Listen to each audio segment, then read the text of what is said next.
Assalamualaikum warahmatullahi wabarakatuh. Halo anak-anak semua. Hari ini kita akan belajar sejarah Indonesia. Kembali lagi bersama Ibu Dea Fitriani. Kita akan membahas mengenai pengantar ilmu sejarah. Nah, yang pertama akan kita bahas adalah pengertian sejarah. Kemudian ada juga unsur-unsur sejarah. Kemudian kita akan membahas konsep sejarah dan juga metode sejarah. Nah, untuk yang pertama kita bahas itu adalah pengertian sejarah. Apa itu sejarah? Kalian tentunya pasti sudah banyak sekali mendengar tentang kata sejarah.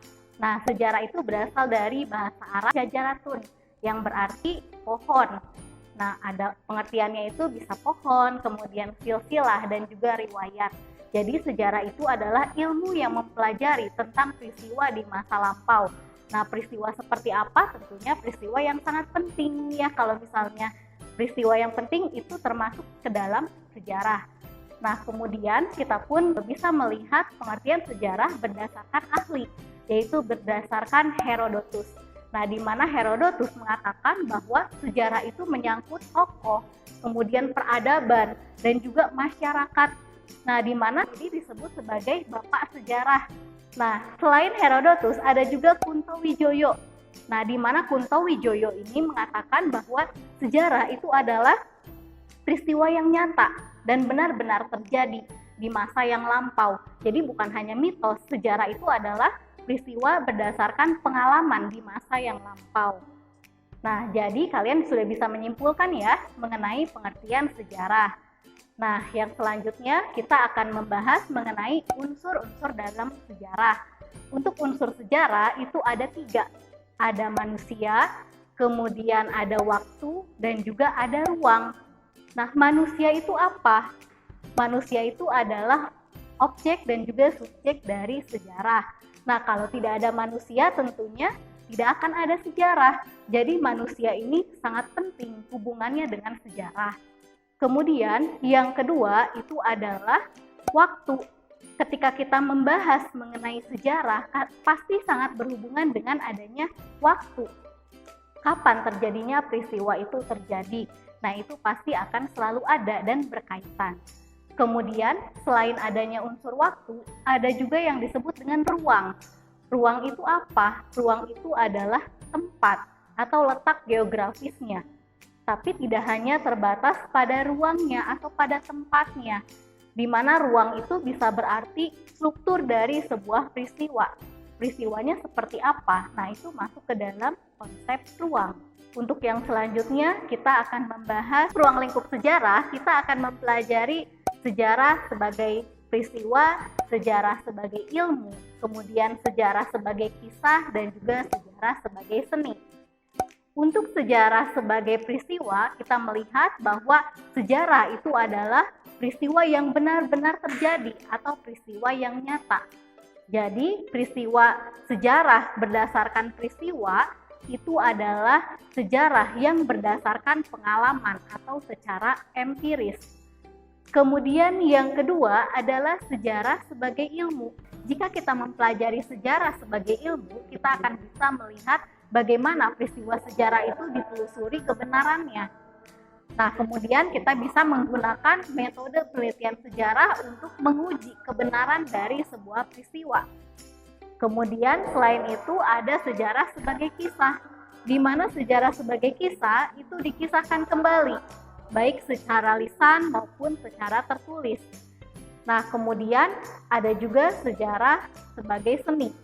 Untuk sejarah sebagai seni, di mana di sini penulis itu membuat narasi-narasi dengan menggunakan gaya bahasa yang indah, sehingga tulisannya itu bisa mengungkapkan seninya. Dan kita pun bisa melihat bahwa dari sejarah sebagai seni, kita bisa melihat hasil-hasil dari karya seni tersebut. Contohnya seperti lukisan, kemudian relief, dan juga lain sebagainya. Nah, kemudian kita akan belajar yang selanjutnya adalah konsep berpikir dari sejarah. Di mana konsep berpikir sejarah yang pertama itu ada diakronik. Diakronik ini berarti meluas di dalam waktu tapi menyempit di dalam ruang. Nah, yang berarti bahwa suatu peristiwa sejarah itu dijelaskan secara mendetail dan juga secara panjang, khususnya dari proses peristiwanya. Nah, kemudian ruangnya yang sempit, jadi tidak terlalu kita memikirkan tentang bagaimana peristiwa itu terjadi, tapi lebih kepada bagaimana proses terjadinya sebuah peristiwa. Nah, kemudian kita bisa mencontohkan konsep berpikir diakronik adalah contohnya penjajahan bangsa Jepang di Indonesia tahun 1942 sampai dengan 1945. Nah, di mana peristiwa sejarah itu bisa diceritakan dari tahun 1942 sampai dengan 1945. Di mana diakronik ini memiliki ciri yang berprioritas terhadap waktu. Kemudian mereka pun dinamis, terus bergerak. Kemudian lebih mementingkan proses terjadinya sebuah peristiwa. Di mana diakronik ini banyak sekali digunakan dalam ilmu sejarah. Kemudian yang kedua ada sinkronik. Sinkronik itu berarti meluas di dalam ruang tetapi menyempit di dalam waktu. Ketika kita menjelaskan mengenai peristiwa sejarah secara sinkronik, berarti kita menjelaskan peristiwa itu secara mendetail di waktu tertentu. Jadi hanya menjelaskan satu peristiwa, tapi secara meluas, secara lebih mendalam. Nah, kita bisa contohkan, contohnya adalah bagaimana proses dari detik-detik peristiwa proklamasi secara mendetail. Dari tokohnya, suasananya, kemudian bagaimana juga peristiwa-peristiwa terjadi di saat itu. Nah, kemudian untuk ciri-ciri dari sinkronik itu lebih memfokuskan kepada ruangnya. Kemudian bersifat horizontal. Kemudian biasanya sinkronik ini digunakan dalam ilmu sosial. Kemudian yang selanjutnya adalah konsep berpikir kronologi. Nah, kronologi ini berarti peristiwa sejarah itu diurutkan berdasarkan urutan waktunya dari awal sampai akhir. Nah, di mana kronologi ini bisa dikatakan juga berpikir diakronis. Ketika kita membahas kronologi, kita juga akan membahas mengenai berpikir diakronik. Karena kita berpikir mengenai urutan terjadinya sebuah peristiwa berdasarkan prosesnya dari awal sampai akhir. Nah, di mana kronologi ini adalah menceritakan peristiwa itu secara rinci dari awal sampai dengan akhir. Bisa berupa narasi atau kalian menggunakan garis waktu. Misalnya tahun 1945 sampai dengan tahun 2000. Nah, itu diurutkan dari awal sampai dengan akhir. Nah, kemudian yang terakhir adalah periodisasi. Periodisasi itu adalah pembabakan waktu. Nah, sehingga ketika kalian mempelajari sejarah itu diurutkan atau dikelompokkan waktunya berdasarkan zamannya. Berdasarkan kita lihat aspek-aspek yang samanya. Nah, kalau kita perhatikan contoh dari periodisasi itu adalah contohnya zaman Hindu-Buddha.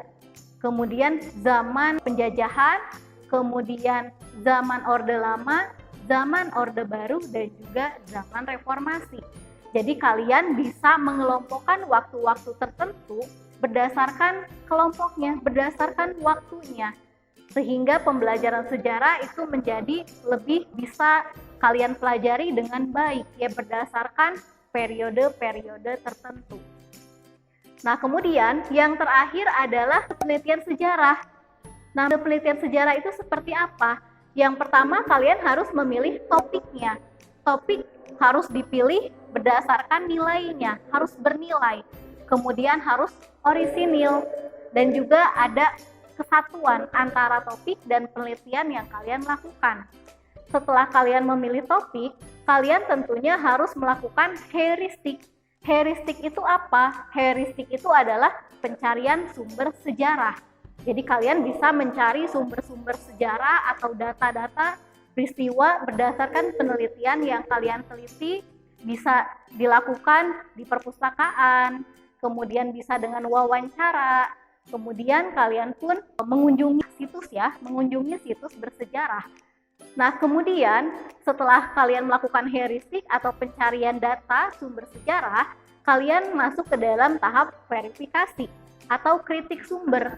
Nah, di mana kritik sumber ini ada dua, yaitu yang pertama ada kritik internal, kemudian yang kedua ada kritik eksternal. Untuk kritik internal, kalian mengkaji mengenai data yang kalian peroleh.